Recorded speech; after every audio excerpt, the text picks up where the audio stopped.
Welcome to Drew's model page, and today we're just going to take a quick look at the new IBG models Spitfire. Specifically, this is pretty much the first release, which is the PR type A/B/E, which are the early photo reconnaissance variants of the Mk.1 effectively. So it's actually a very, very attractive piece of box art, I think. Talking of the box, the first thing to note is that this box is absolutely jam-packed. I don't know if you can see, but there's actually a slight bulge to that box. That's how many sprues there are in here. It will, I mean, it does settle down, but they are compressed in there. So the thing about that is it speaks of value for money, but it also says be careful to check your kit when you get it. It's so full of parts that if the box is anyway crushed in transit or anything like that, there could be damage, so just check it. But anyway, that's the box of this release. And when I say it's crammed with parts, hopefully you can see that it is just rammed full of parts. So what we're going to do is I'm going to place the box over to the side here, and we're just going to take the sprues out and have a look at them. With, as ever, I'm not going to remove the clear parts from the sprue, from the spit out, Drew. I'm not going to remove the clear parts from their bags because I don't want any damage to occur. But I mean, even the clear sprue is just gigantic, with every pretty much possible early Spitfire canopy option you could hope for. Some wingtips for clipped wings there also, and then there's even a second sprue, which is photo reconnaissance specific, which has these canopies that are produced, one open, one closed, with holes in them, and blisters that will be attached to them. It's really, it's very, very impressive, and it's worth noting that that's how these canopies were made. The blisters were kind of scabbed onto cutouts in the glass or perspex, so it's actually prototypical, and will require some fairly careful use of glue or white glue or similar to fix them in place, but they don't have to go anywhere after they're in place, so it shouldn't be too much of a problem. But yeah, that's, I mean, just to start off with, you've got two sort of very sizable clear canopies, sprues there. So let's start taking parts out of their bags. So yeah, so I took a minute there just to zoom in a bit so that we can have a really good look at this. So this first sprue is, as you can no doubt see, is the main fuselage halves.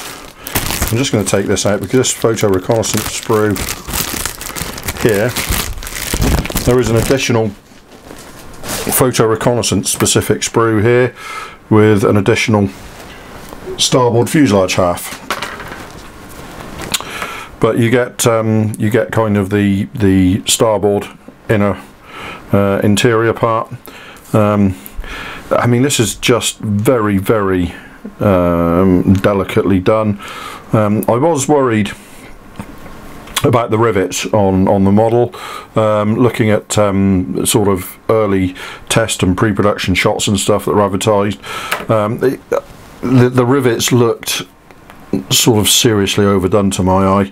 I'm pleased to report that on the actual kit in the flesh, they don't look as bad as they did in photographs. I still think they're overdone. I still think they will need some remedial work, but it's not as bad as I was expecting. I think using the method that Jennifer Wright used on her Spitfire TR9 recently, which is just basically a spray of a decent primer and then sanding back to bare plastic again, which will sharpen up the edges and fill the indentations a little bit. will be more than sufficient. Nevertheless, I do think it does need addressing. The inside there's a very little bit of detail on the inner walls there, and quite a bit on the ribs and stringers and stuff on the rear fuselage. But yeah, it's pretty nice. And then you've got the additional fuselage half here for the well, the sprue calls it H1, and it's Spitfire Mark 1, 2, 5 and 6.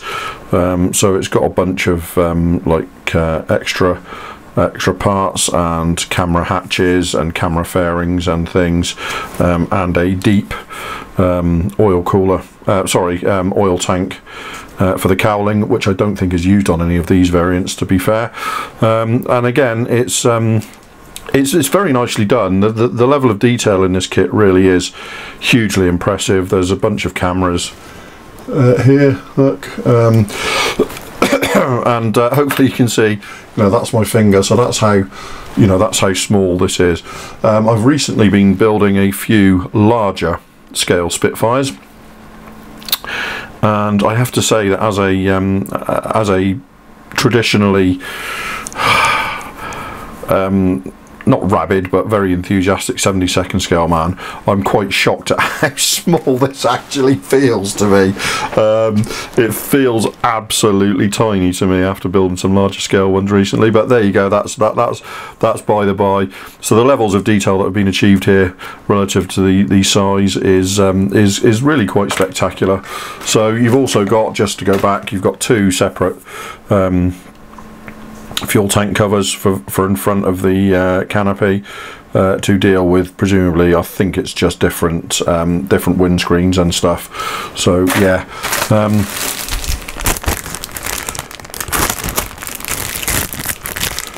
so it's the wing sprues, when I saw them in photographs, or what really made me think that the rivets were potentially overdone in this, and looking at them, they are actually pretty good in the flesh, but like I say, I think it will definitely benefit from the toning back. Full detail to the interior of the wheelbase here, numerous sort of holes to be drilled for varying versions. It's really remarkable how many early versions IBG have found of, how many variants, I should say, how many wing variants and things that IBG have managed to uncover for the early Spitfire variants. The trailing edge has got a large section of the flap is moulded in with the upper half. So in fact, pretty much the entirety of the flap is moulded in with the upper half. What this means is that it will require a bit of work if you're going to drop the flaps, if you choose to drop the flaps for any reason, and also the benefit of that is it generally tends to mean that your trailing edges are thinner and finer. So it's a double-edged sword having those parts moulded like that. As long as it fits fine, you'll get a nice sort of hinge line there for the flap, and it is that there's no sort of awkwardness to this. If you do need to flatten this out to take flaps, it is going to be a simple sanding and carving job. There's no sort of awkward places to get around. It's just a flat surface that will need removing. So yeah, there's the like I say, I'm actually, yeah, the rivets definitely do need work, but they're much better than I had sort of assumed they were going to be.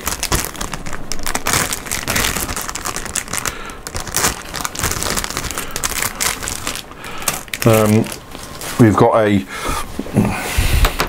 veritable cornucopia of props and spinners here, de Havilland, Rotol, all that kind of stuff. You appear to have the set for the sort of fives in the desert and stuff like that with the sharp spinner, and earlier variants of the Rotol and de Havilland variants, blunt noses, sharp noses. This is all These are all 3-bladed props. They're actually very, very nicely done. They normally I look at props in 70-second scale and I think, well, I'm going to be thinning those down, and I think possibly you could thin a little bit, but not a great deal. They're actually remarkably finely produced. I'm very, very impressed with this. And as I say, 1, 2, 3, 4, 5. You've got 5 different props there. 1, 2, 3, 4. 4 different spinners. So that's covering all of the 3-blade options one can think of. No 2-blade option there. I presume when they do the early pre-war Spitfires and stuff like that with the flat canopies and 2-blade props, that there will be another small sub sprue to be included to do the 2-bladed prop. So this is the, I guess you'd call it, most of the main details, if you like, the interior details, and oil coolers and stuff. It's just the impression I get is that IBG have largely just tooled up as much as they can on these sprues, and they just, you know, the sprues just get included in the kit, and it potentially leaves you with hods and hods of spares. If you're a spares kind of guy, I'm not really. Generally what I don't use gets thrown in the bin, but anyway, there's another fuel tank cover there. So that's 3 that are included in this kit straight off the bat. We've got 1, 2, 3. We've got four oil cooler variants there, covering Mark 1s through to, I presume, Mark 5s. We have up here, look, we've got different aerials, more interior parts here. Several different instrument panels. Then all this interior here is going to be built up. A bunch of different leading edges, wing fillet leading edges. Some air intake parts here. It's really, you've even got 2 different variants of the stick top here. It's really excuse me, it's really spectacularly complete, isn't it? So yeah, and like I say, we've got a total of 3 different fuel tank covers. The quality of the moulding is absolutely superb. Very, very finely moulded, very sharp, deep cutouts. Okay, I mean, okay, the exhausts aren't hollow, but let's be honest, these are, you can see them against my finger to see how small they are, so you know, it's difficult to be critical of something like that. But this is a kit that it feels like a 1/32 scale kit shrunk down in terms of the level of detail that's been included. It's really quite remarkable. How much of it's going to be seen? Well, you know, I will say you can do the cockpit, the canopy open with the cockpit side door hinge down, so you know the potential is all there. And same with the radio and camera panels. They all look like they can be done open, and there's detail inside as well. So yeah, this is very, very complete indeed.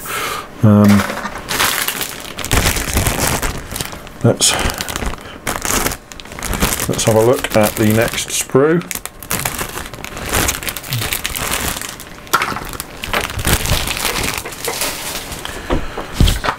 So the next sprue is sort of a bunch of, actually got the so some more interior parts there for other variants. You've got the rudder and elevators there. The normal the normal oil tank fairing. wingtips. I mean, all Mk.1s and as far as I'm aware, the reconnaissance variants had the full wingtips. The clipped wingtips, at least one variant of the clipped wingtips, are on the clear sprue. The elevators there, the cowling top panel. This is one of the fuel tanks, I think, for one of the sort of some variants of the Mk.1 had a kind of slipper tank on the wing. I think that's what that is, but I would have to check. Two styles of wheel there. They're all moulded in one part, very, very nicely indeed. And all the interior for the wheelbase and stuff like that. One set of ailerons there. Radiator housing there with obviously the door there. So and the meshes for the inside of the radiator fairing there. It's a remarkable package, isn't it? So you've got a small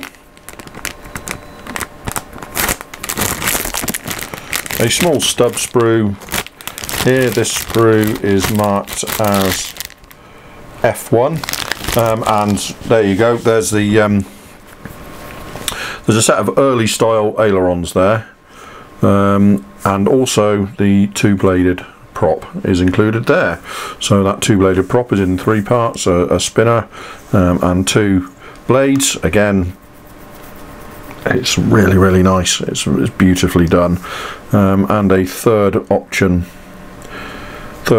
for exhausts there, and what I think is part of the oxygen system. I sort of don't know, if I'm honest. I'm sure somebody out there will fill us in, but that's a really small sub sprue included there. And then the last sprue in the kit is just this is marked L, and this is variations on the cockpit walls that we saw on earlier.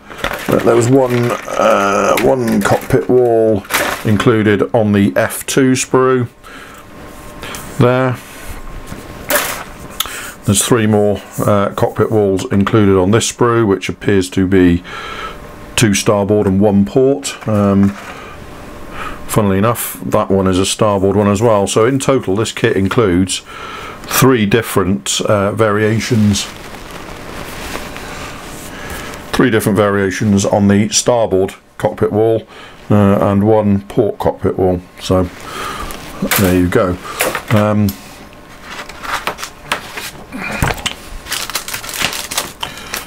Also in the box a pair of 3D printed main wheels, which have been included. I would hope that these would be available at some point from the IBG site as files for those who want them. Yeah, again, beautifully produced, very nice flats on them. I'm not going to get them out of the plastic bag because they'll just get lost. Little Hataka advertisement there, pretty nice paints, Hataka. Showing that Hataka, amongst other things specific to this kit, do a RAF photo reconnaissance units set. So that's one to look out for if you use Hataka paints.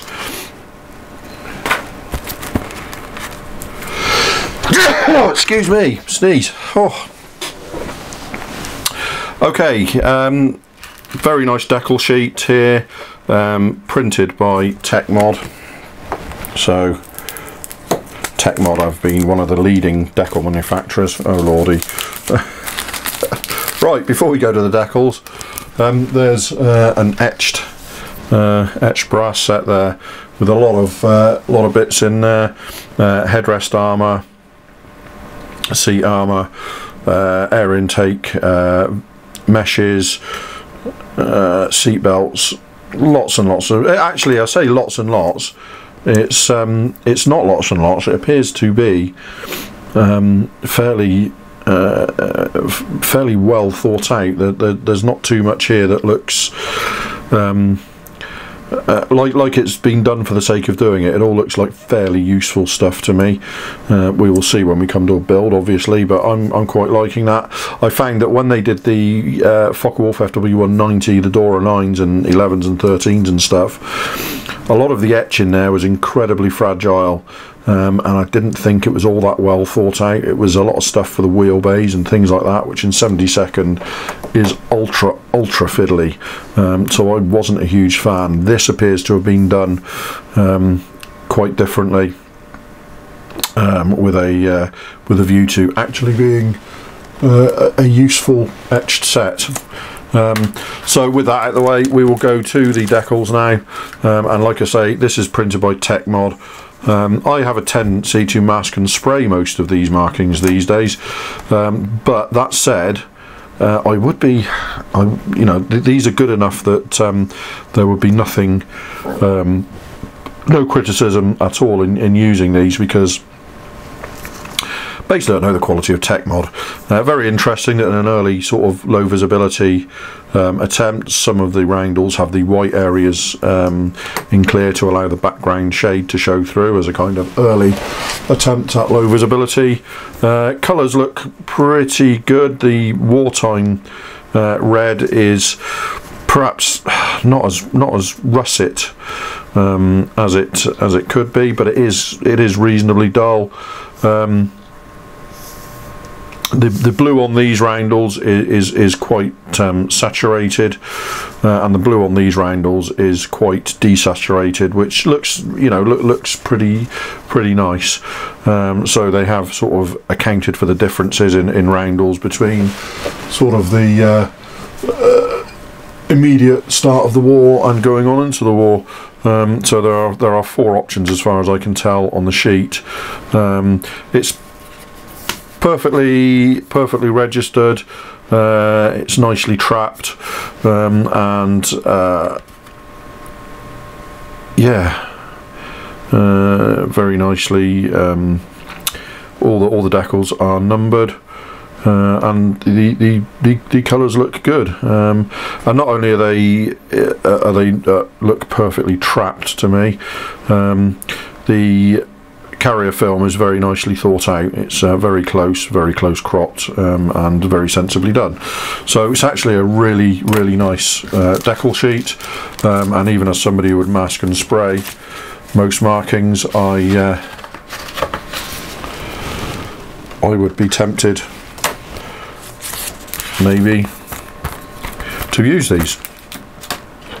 So a very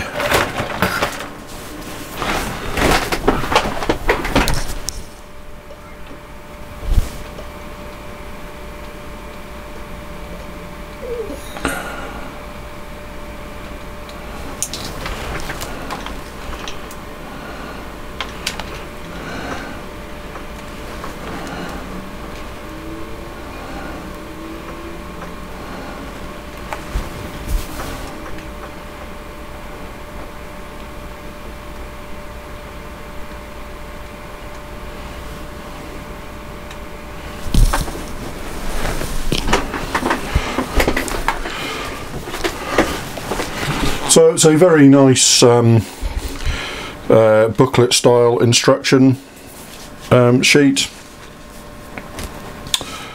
So yeah, there's a really nice history of it on here, and the instructions are fairly clear. There's an interior painting guide to start with here. And then you look at they sort of cover the construction of it. Really great. They've even included Dunlop decals for the tyres. But yeah, I'm gonna I'm not going to sort of labour the instructions too long, other than to say this is a very nicely done instruction sheet. However, it does prove that this model will require a lot of care in building and a lot of reference to the instruction sheet. You know, you've got step 7, step 8, step 6B, so that there's an awful lot of steps here, including which bits you have to drill out and hollow out. You've got the covering the canopy here, what you need to cut off if you're going to do the canopies closed so they'll fit.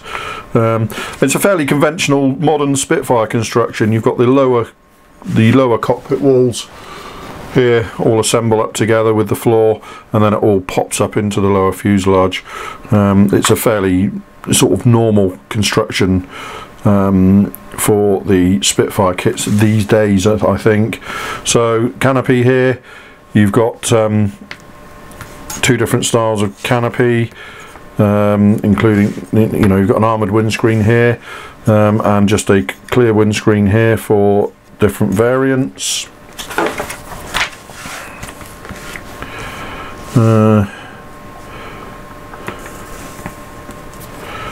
Wing assembly.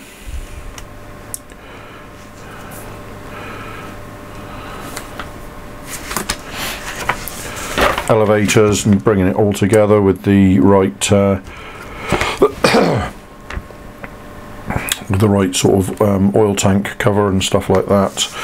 Undercarriage is again something that is getting more common with Spitfires these days. Very large lugs that slide in and pretty much set the angle of the legs for you without any sort of any need for fiddling around. They should just slide in and set the angle correctly. Again, there's two different props and spinners here, one Rotol and one de Havilland type, to bring it together, and exhaust there.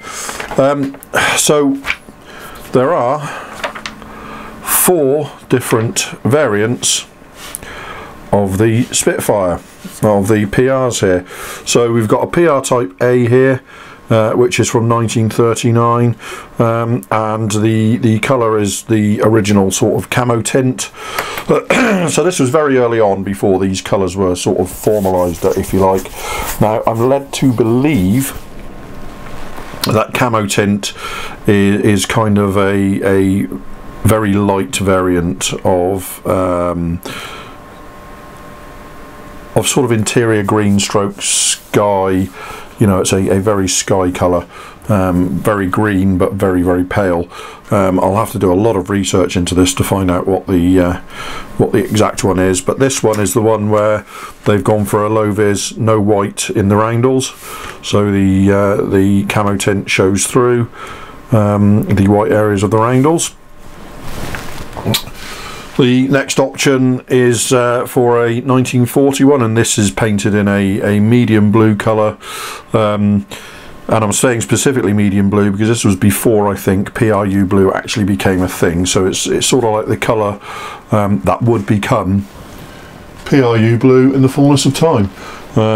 Interesting to note that there's lots of different sort of positions on these kits or these aircraft of roundels and things, so it's important to refer to the instructions for each whichever variant you do. I really like photo reconnaissance aircraft, so I could easily see me building multiples of just the photo reconnaissance variants. So the third option is one in what you would call pink, I suppose, which was just, it was effectively just a very slightly tinted white. It was a very pale pink colour, not at all vivid. This has got full colour roundels, it's got medium sea grey codes and serials, which would be very low vis actually. It's surprising the roundels are as conspicuous as they are, given how sort of low-vis the codes and serials and stuff are. So this is effectively white with just a dash or two of red added into it to make it a very, very pale pink. This is sort of summer autumn 1940. So this aircraft is got no armour on the windscreen. So only the first option here has got the armoured windscreen. All the others have got an unarmoured windscreen. So you'll be selecting parts appropriately. And then the last option is another one which is in the greeny sky camo tint. Again, full colour roundels here.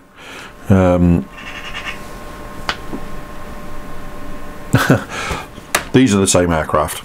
Okay, so these are the same aircraft. So that was how it was delivered in March 1940, or that's how it looked in March 1940 when it was with 212 Squadron, and this is in the summer and autumn of 1940 with number 1 Squadron, number 1 Photographic Reconnaissance Unit, I should say. So these are the same aircraft, although it has got a different prop here. So again, care needed when you're choosing your variants. But that's it, and then on the back page we've got a list of other variants, including there's a PR Type C to come, which includes will use the deeper fuel tank, oil tank fairing. Hopefully there'll be things like a PR1G and stuff. They appear to be doing every variant of the Spitfire, early Spitfires they can.